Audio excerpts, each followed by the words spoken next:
जानना चाहेंगी the great weddings of मुन्ने। सो वेडिंग तो सुना था, लेकिन ये वेडिंग्स कहाँ से हो गया? तो आप लोगों से जानना चाहेंगे क्या ये बहुत सारी शादियाँ हैं? जिनकी वेडिंग्स हैं उनसे पूछें। हाँ मतलब बहुत सारी शादियाँ हो सकती हैं हो या हो सकती हैं ना हो, लेकिन मुद्दा ये है कि एक शादी जो सबसे इम्पोर्टेंट थी, जो मुन्नेस की ज़िंदगी में उनकी प्यार लेकर आई थी माही के साथ, वो शादी रुक गई है क्योंकि माही के घर के एक पंडित जी हैं जो एकदम जैसे कहते हैं कि मुन्नेस की किस्मत जो कि ऑलरेडी नाश है उसको और नाश कर रहे हैं, और उन्होंने एक शर्त रखी है। वो शर्त ये बताएंगी, इनके घर के पंडित हैं, यही बताएंगे। शर्त ये है कि मुन्नेस को अगर माही से शादी करनी है, उन्हें पहले किसी और से शादी करनी पड़ेगी, उनसे डिवोर्स लेना पड़ेगा, और तो ही वो माही से शादी कर सकते हैं, जो आखिर में हम दोनों चाहते हैं। पर प्रॉब्लम ये है कि मुन्नेस किसी छल कपट करके तो किसी और से शादी कर नहीं सकते, क्योंकि उनका मन और दिल इतना साफ़ है, इतना साफ़ है, तो he does not want to cheat on anyone, या किसी का दिल नहीं दुखाना चाहते। माही ने भी उनसे कहा है कि मुझसे वादा करना कि तुम किसी और का दिल नहीं तोड़ोगे। तो वो एक ऐसी सिचुएशन में फिर रहते हैं जहाँ वैसी शादी नहीं हो रही थी, अब ईमानदारी भी दिखानी है, ईमानदार हैं, तो कैसे होती है फिर उनकी शादी? कैसे वो ढूंढते हैं एक दुल्हन एक दिन के लिए शादी करने के लिए, कहाँ कहाँ जाते हैं, क्या क्या चीज़ों से गुजरते हैं फॉर इट। जी जी, एक तरह का एक एडवेंचरस जर्नी है जो मैं कहूँगा कि मतलब रियलिज्म और फैंटेसी दोनों को मिलाया गया है, और एडवेंचर्स ऑफ मुन्नेस वो भी अगर यू नो, रखने के नाम तो ठीक तो होता आई वो थिंक भी। हाँ 4 अगस्त को देखी जाएगा आप लोगों को। वेल हमने देखा प्रोमो में आपको एक भी लड़की हाँ नहीं बोल रही, हर कोई नो नो नो। और थप्पड़ कितने पड़े हो तो आपसे जानना ही चाहेंगे, क्योंकि थप्पड़ तो हमने बहुत देखे हैं पूरे प्रोमो में लेकिन आपने क्यों हाँ कहा, ये भी जानना चाहेंगे। पहली बार इंटरव्यू में बुला के बेइज्जती किया जा रहा है जैसे कि हमारे शो में किया गया है, तो खैर लेकिन नहीं मतलब क्या बोलूँ, मतलब कुछ लड़कियों ने तो मतलब एक बार मिलके 2 बार रिजेक्ट कर दिया, तो बस यही है, मैं इस रिजेक्शन के सदमे में हूँ अभी भी। और जब भी अपने आप को देखता हूँ उस हालात में, मुझे सारे उन लड़कों पे बड़ी हंसी आती है जो इस हालात से गुजर रहे हैं। तो बस हाँ मतलब ऐसे बहुत सारे मुन्नेस हैं भी हमारे देश में। तो आपने भी इन्हें हाँ कहा, काफी लोग ऐसे कंफ्यूज है भाई इन्होंने क्यों हाँ कहा। तो माही ने हाँ नहीं क्यों कहा, नहीं हाँ कर सकती? माही ने प्रपोज किया। कौन है ये लोग जो कंफ्यूज हैं? क्यों नहीं आ कर सकते भाई, क्या मतलब है ये? पर्सनल क्यों हो रहे हो आप लोग यार? नहीं, कौन है ये? बट माही है जो मुन्नेस को प्रपोज करती है। इट्स नॉट इवन जस्ट हाँ, वो मुन्नेस के पीछे जाती है। बट आई थिंक बाकी जो आप शो देखेंगे तो पता चल जाएगा, बट मेन बात यही है कि हर लड़की चाहती है कि लड़का ईमानदार हो, कम से कम ईमानदार हो, एंड माही के लिए वो बहुत कम से बड़ी कम से कम मतलब कुछ और ना हो, ईमानदार तो हो। वो Correct, तो correct, चाहती है, right? I am sure all the girls will agree. ये that's a good tip guys, मतलब देख लो, कम से मतलब कम ईमानदार तो हो। देश भी प्यार की वजह से ईमानदार हो सकता है, मतलब ये प्यार में ताकत है गाइस, प्यार में That is ताकत है। true. तो बस वही मुन्नेस बहुत ईमानदार होते हैं, Mahi just falls flat for मुन्नेस। वेल अगर आपको अगर पूछा जाए, अगर आपको रियल लाइफ में अगर कोई वर्क चाहिए तो आप क्या क्वालिटीज उनमें देखना चाहेंगे?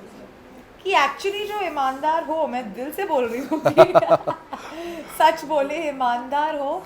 आप शादी आलोकनाथ से कर लें इतनी और मेरी उम्र के आसपास हो। उनसे ज़्यादा ईमानदार कोई नहीं बट या तो ठीक है, मतलब दैट्स अ लॉट ऑफ ईमानदारीज इन मतलब लड़की की। हाँ, और बरखा जैसी खूबसूरत डीवा अगर ये बात बोल रही हैं आप लोगों को, तो ध्यान से सुनिए, ईमानदार बनिए सबसे पहले। ईमानदारी से सुनिए। हाँ वेल हमने प्रोमो में देखा है कि आप काफ़ी शहर, बहुत सारे शहर घूम चुके जी। हो लड़की ढूंढने के लिए। तो इस दौरान शूट के समय क्या कुछ ऐसे मोमेंट्स जो ऑफ स्क्रीन हुए हो, कोई फन मोमेंट जो आप शेयर करना चाहोगे ऑडियंस को? बिकॉज 4 तारीख को तो हम सभी देखने वाले हैं जो सीन्स हुए हैं, लेकिन ऑफ मोमेंट तो हम आपसे ही जानेंगे।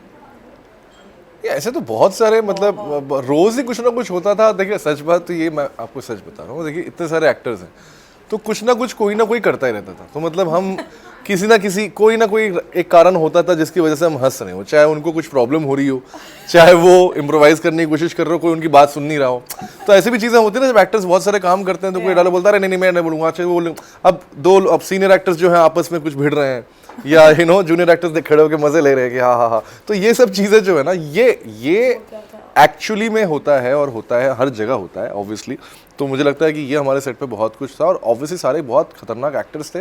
तो सीन के बीच में भी बहुत सारे एक्टर्स थे जो हंस देते थे। अब मैं नहीं जानता कि ऐसे एक्टर्स कहाँ से आते हैं, कौन है ये लोग, लेकिन हाँ मतलब I think it's very like unprofessional. जो कोई सीन कर रहा हो आप कैसे हंस सकते हैं, लेकिन कुछ लोग होते थे जो हंसते थे, तो पता नहीं तो वो गलत बात थी उन लोगों को ऐसा नहीं करना चाहिए था। तो लेकिन वैसे ही मतलब ऑफ स्क्रीन ऑन स्क्रीन हर जगह हंसी आती ही थी। आप दोनों ने अब तक जितने भी किरदार निभाए हैं काफ़ी अलग अलग होते हैं, लेकिन इस किरदार को आपने कितना एंजॉय किया है, क्योंकि हमेशा से आपका एक डार्क मोड देखा है। हमेशा से कैसे देखा है आपने स्त्री नहीं देखी, आपने ड्रीम गर्ल नहीं देखी, बाला नहीं देखी देखिए हाँ हंसे भी है, लेकिन इसमें तो काफ़ी कॉमेडी और ये शादी वाला माहौल है, सो कितना कुछ खुद का किरदार आपने एंजॉय। हाँ मैं ही हूँ मुन्नेस, ये बुलवाना चाहती हैं आप? नहीं मतलब हाँ नहीं बेसिकली हाँ, मतलब पहली बात तो ये जो उन्होंने बोला कि ये डार्क, और मुझे लगता है कि एक्टर को कभी किसी कैटेगरी में डालना नहीं चाहिए, ये बहुत ही गलत हैबिट है। और ये हमारे टैबलॉइड्स की प्रॉब्लम है कि हम लोग किसी को भी OTT स्टार या बॉलीवुड और ये सब कर देते हैं, और एक्टर्स को भी अलग अलग कैटेगरी में, कोई विलन का काम करता है तो अरे ये तो बहुत ही सिर्फ डार्क रोल कर सकता है, कोई रोमांस करता है तो ये तो बड़ा चॉकलेटी बॉय हो गया। तो हम हर एक्टर को एक उपाधि दे देते हैं, एक तरह का एडजेक्टिव दे देते हैं। तो मतलब एज एन एक्टर मैं हमेशा से, जब थिएटर भी करता था, मैं हमेशा से कोशिश करता था कि मैं अपने आप को अलग अलग कैरेक्टर्स में ढालूँ, और मुझे मज़ा आता है वो करने में। और मुन्नेस एक ऐसा शो था जो मुझे लगता है कि जब मैंने पहली बार इसका एक वन लाइनर सुना था तो मुझे पता है कि इस कैरेक्टर में करने के लिए बहुत कुछ है। कुछ कैरेक्टर्स होते हैं जहाँ पे मतलब you have a lot of scope, शायद वो स्क्रिप्ट में नहीं दिख रहे हैं, लेकिन मुझे पता था कि ऑन ग्राउंड जाके मुझे बहुत कुछ करने को मिलेगा, क्योंकि स्क्रिप्ट में एक्चुअली बाकी कैरेक्टर्स आर वेल रिटन। मुन्नेस is actually the bystander, वो तो खड़ा होकर देख रहा है ये तमाशा, उसके साथ हो रहा है, हंसी उसके सिचुएशन पे आ रही है, लेकिन उसके लिए तो ट्रेजिडी है। तो इस चीज़ की जर्नी आई थिंक बड़ी इंटरेस्टिंग थी, और मैंने ऑब्वियसली अपने स्कूल टाइम से अपने मासूमियत को चुराया, और जब मैं डरा करता था, शर्माया करता था लड़कियों से बात करने में, उनके पास जाने में, तो वो उस टाइम को याद किया और बह गए। बल्कि आपसे भी जानना चाहेंगे, ये किरदार जो आपने निभाया है, ये किरदार को कितना एंजॉय किया, और जिस तरीके से अभी अभिषेक ने कहा है कि स्कूल टाइम्स की यादें याद आ गई, क्या ऐसी कोई मोमेंट आपको भी याद आ गया? हाँ मतलब स्कूल टाइम की एक्चुअली बहुत बात है, क्योंकि इतना क्यूट सा रोमांस दिखाया है जहाँ शर्मा रहे, नहीं तो आजकल नहीं होता, आजकल जहाँ शर्मा के बात करते हैं एंड ऑल ऑफ दैट। तो I think just like I remember when I was in school, ये प्रपोज करने का बहुत बड़ा वो था, not for marriage but for relationship. तो कोई मतलब किसी को अगर जाके हाथ पकड़ लेता था तो that used to be like हाँ मैंने उसको प्रपोज किया और वो मेरी गर्लफ्रेंड है। So I think yeah we did channelise that school का प्रपोजिंग, तो उसी वो लेके माही ने भी मुन्नेस को प्रपोज तो मतलब किस करने पे शादी? हाँ किस करने पे तो बच्चे but Okay. But yeah, I think there is this simpleness and this, like this little cute, sweet puppy love romance जो एक्सप्लोर करने को मिला। थोड़ा ओल्ड स्कूल है, आई थिंक बहुत ओल्ड स्कूल है, एंड गाने भी बहुत अच्छे हैं, कुछ बहुत क्यूट रोमांटिक गाने, तो उसमें भी वो काफ़ी मतलब मसालेदार है, क्यूट है, रोमांस है, कॉमेडी तो है ही, situational comedy. And to answer your question, Mahi में मेरे को क्यों मज़ा आया कैरेक्टर करने के लिए, क्योंकि again it's very different from things I have done before, and look वुक के साथ भी मैंने थोड़ा खेला है, इन टर्म्स ऑफ लाइक थोड़ा अलग लुक किया है जो मैंने पहले कभी नहीं किया है। तो इन टर्म्स ऑफ कैरेक्टर उतना आई थिंक या it was just that it was a different reason की जो किरदार है वो निभाने मिला, so I think that was very cool. साथ ही हमने प्रोमो में देखा था जो वो चुड़ैल वाला वो जो लुक होता है, सो वो काफ़ी एकदम डिफरेंट था। सो वो लुक कैसे किया जाता है, कैसे होता है, क्योंकि जो ऑडियंस होती है उन्हें नहीं पता होता है, राइट? पर मेरे को ये पूछना है आपसे, सबको ऐसे क्यों लग रहा है कि वो चुड़ैल मैं यार ऐसी क्या वाइब है तेरे अंदर? मेरी हंसी, is it because Was of it? my What is it? laughter? वो मैं नहीं थी चुड़ैल, जी तो वो आप चुड़ैल से पूछे या अभिषेक से पूछे। नहीं वो एक्ट्रेस है खतीजा, वो उन्होंने वो परफॉर्म किया है।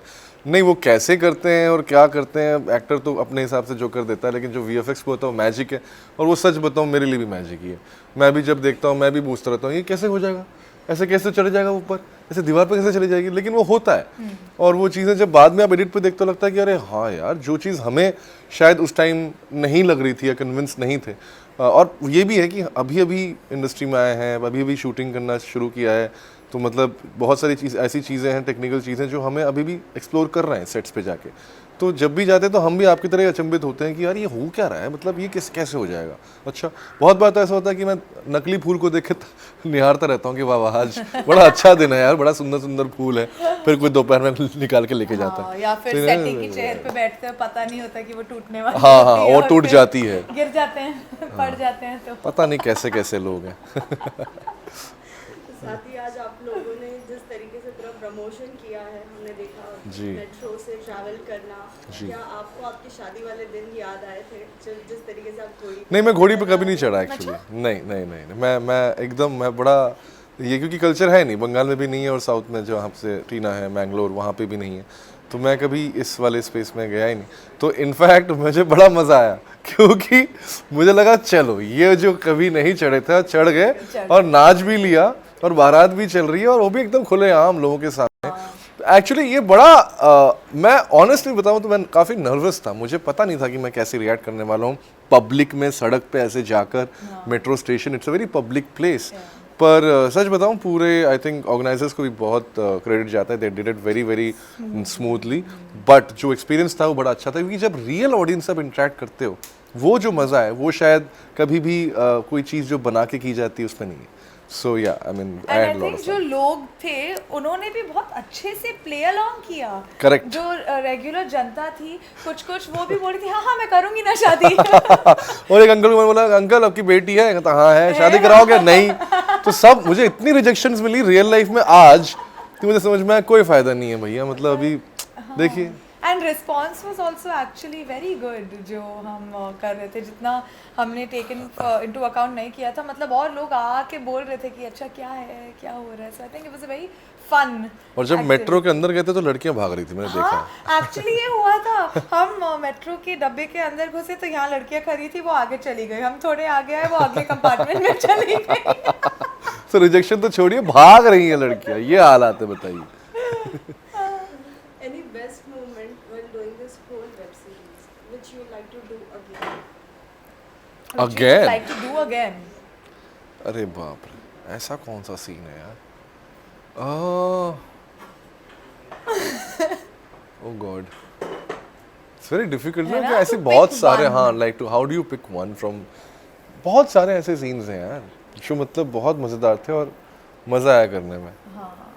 लेकिन पर्टिकुलर गाना शूट करने में बहुत मजा आया था, so that's something I wouldn't mind doing again and again, क्योंकि फुल नौटंकी और उन्होंने हमें फुल फ्रीडम भी दे दी थी। तो उन्होंने बोला था फैल जाओ तुम दोनों, जो करना है करो। तो you will see when the song is out हम क्वाइट फैल गए हैं। और जो 90s का एकदम मसाला गाना होता है जो आजकल शायद थोड़ा कम बनता है, उस तरह का गाना, तो वो एक तरह का स्पेस था। तो मुझे बड़ा मजा आया क्योंकि आप लोग देखते हो हम बड़े हुए हैं वो सब देख कर, जब आप कर रहे होते हो तो उसका एक अलग एक्साइटमेंट होता है। वेल आने वाले दिनों में और भी आपके अपकमिंग प्रोजेक्ट्स कौन से देखने मिलेंगे ऑडियंस को? आई मीन ये साल काफ़ी इंटरेस्टिंग है क्योंकि मेरे कुछ बहुत दिल के करीब प्रोजेक्ट्स हैं जो रिलीज़ होने वाले हैं। नज़रअंदाज एक फ़िल्म है जो टी सीरीज़ और लक्ष्मण उतेकर जी ने प्रोड्यूस किया है, और Vikrant Deshmukh first time director है, कुमुद मिश्रा, दिव्य दत्ता और मैं, एक स्लाइस ऑफ लाइफ कॉमेडी है। उसके बाद भेड़िया है अमर कौशिक जी के साथ, again reuniting my favourite director and the Stree team, and of course we have Varun Dhawan, we have Kriti Sanon, we have Deepak Dobriyal, I mean all fantastic actors. और वो मुझे लगता है कि एक बहुत ही यूनिक और स्पेशल फिल्म है और जॉनर बेंडिंग फिल्म है, and not because I mean it but I really think ऐसा जॉनर शायद इंटरनेशनली भी देखने को नहीं मिला है। तो मैं काफ़ी ज़्यादा होप रखता हूँ उस फिल्म से। And of course Rana Naidu, उसके बाद जो कि एक अगेन बहुत ही अच्छी सीरीज़ है। मेरे पुराने दोस्त मिर्ज़ापुर करण अंशुमन और सुपन वर्मा ने बनाई है। तो वो भी एक राणा दुग्गपति वेंकटेश साउथ के 2 सुपरस्टार्स के साथ काम किया है। तो वो एक बड़ा इंटरेस्टिंग शो लग रहा है जो आने वाले टाइम में मुझे लगता है ऑडियंस को पसंद आएगा। विद्या, आपसे जानना चाहेंगे आपके So this is a show I'm very excited about. पर अभी 29th को ही मसाबा 2 रिलीज़ हुआ था, जिसमें I was a part of that show. Later मैं बताऊंगी नहीं कब, पर सीज़न 3 एक शो है प्लीज़ फाइंड अटैच्ड, उसकी भी काफ़ी यूथ ऑडियंस है and that's a show that's very close to my heart also because it's a 3rd season, तो फैमिली टाइप बन गई है Dice Media. It's Amazon mini TV पे आने वाला है, वो आने वाला है। Then this project I am very excited about because मेरे बचपन का सपना पूरा हुआ है फिल्म में, जहाँ मुझे माधुरी दीक्षित के साथ डांस करने का मौका मिला। तो वो भी रिलीज़ होगी फिल्म लेटर दिस ईयर, तो बहुत ज़्यादा एक्साइटिंग ईयर है। जी, so I'm ji. very because for me it's very new all these things, so like I'm very excited. इनको तो आदत पड़ गई होगी but I'm नहीं very नहीं बिल्कुल नहीं आदत excited. पड़ी है यार, कमाल है। मतलब अभी तो मैं छोटा बच्चा हूँ। छोटा बच्चा है अभी। लास्टली सभी फैंस को क्या मैसेज देना चाहोगे? ये फिल्म लगी वेब सीरीज वो क्यों देखें, क्या उन्हें सीख मिलेगी?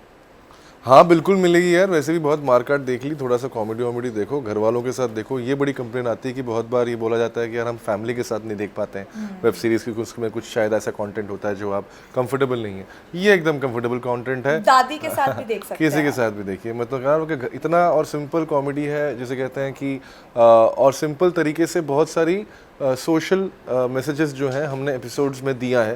प्रीच नहीं किया है, कोई भाषणबाजी नहीं की है। I think emotions are intact. Comedy के बावजूद जो सोल है, जो आत्मा है कैरेक्टर्स की, वो ह्यूमन है, और वो आपको आई होप कि शो में देखने को मिलेगा।